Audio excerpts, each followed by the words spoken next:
This Saturday, heavy rains and very hard winds are hitting the islands of San Andres and Providencia due to the passage of Hurricane Julia, which according to IDEM could become a first-class hurricane in the coming hours.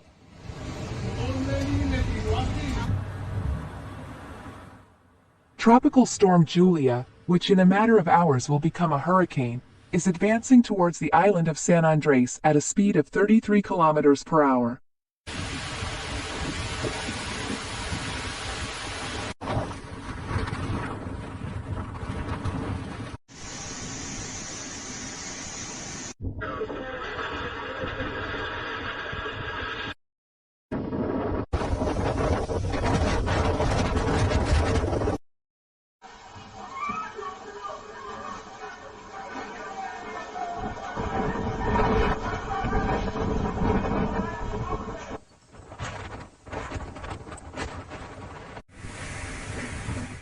It is expected that at the end of the day and in the course of the night, Julia will be located just 22 kilometers from San Andres and 111 kilometers from Providencia, so this will be the period where rains and thunderstorms will intensify throughout the archipelago.